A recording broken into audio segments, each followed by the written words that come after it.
The match or degree of fit between strategy and structure influences the firm's attempts to earn above average returns. Thus, the ability to select an appropriate strategy and match it with the appropriate structure is an important characteristic of effective strategic leadership. The focus of this chapter is on the structure and control related issues of strategy implementation, including the pattern of growth and changes in organizational structure experienced in strategically competitive firms. 2. The organizational structures and controls used to implement separate business level, corporate level, international, and cooperative strategies. And lastly, a series of figures to highlight the structures firms match with different strategies. Now, in terms of talking about organizational structure and controls, when the firm's strategy isn't matched and with the most appropriate structure and controls, performance declines. Selecting the organizational structure and controls that result in effective implementation of chosen strategies is a fundamental challenge for managers, especially top-level managers. The reasons for this are: firms must be flexible, innovative, and creative in the global economy if they are to exploit their core competencies in the pursuit of marketplace opportunities.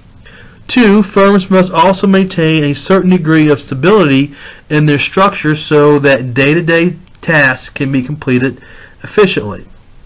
Organizational structure specifies the firm's formal reporting relationships, procedures, controls, authority, and decision-making processes.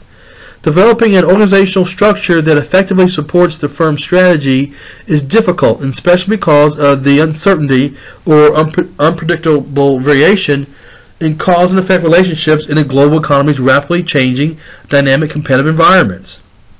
Structure facilitates effective implementation of a firm's strategies when elements of that structure are properly aligned with one another. Thus, organizational structure is a critical component of effective strategy implementation processes.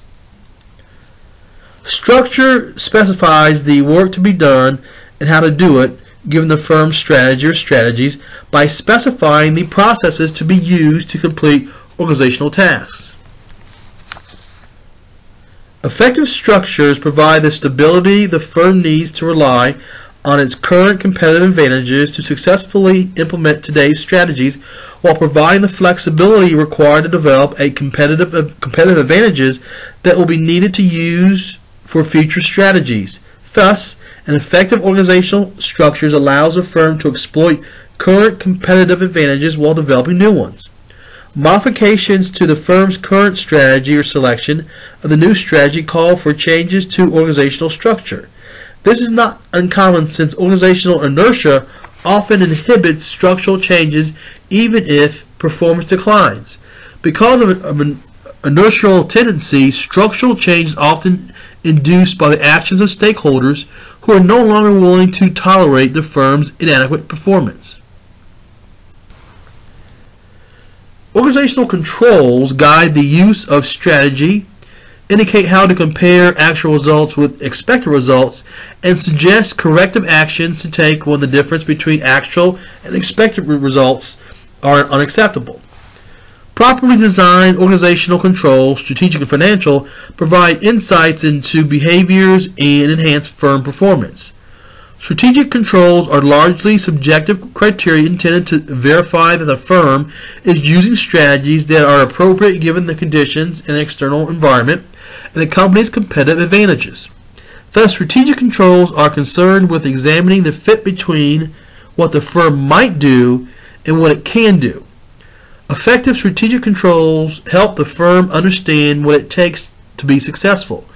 Strategic controls demand rich communication between managers and those implementing the firm's strategy. These frequent exchanges are both formal and informal in nature. Strategic controls help evaluate how well a firm is focusing on what it takes to implement its strategies. For business level strategy, the concern is to study primary and support activities, which are demonstrated in tables 3.6 and 3.7. To verify that those that are critical to successful execution of the chosen strategy are being properly emphasized and executed. With related corporate level strategies, strategic controls are used to verify that intended levels of sharing of relevant strategic factors such as knowledge, markets, technologies, and so forth are taking place. When evaluating related diversification strategies, executives must have a deep understanding of each unit's business level strategy. Extensive diversification often requires that financial controls be emphasized. The use of strategic controls, which are behavioral in nature, requires high levels of cognitive diversity among the firm's top-level managers.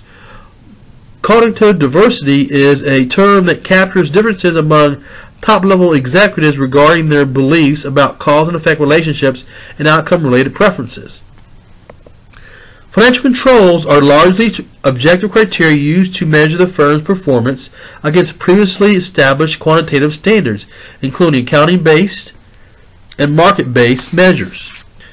Both strategic and financial controls are important aspects of each organizational structure. Thus, any structure's effectiveness is determined by using a combination of strategic and financial controls.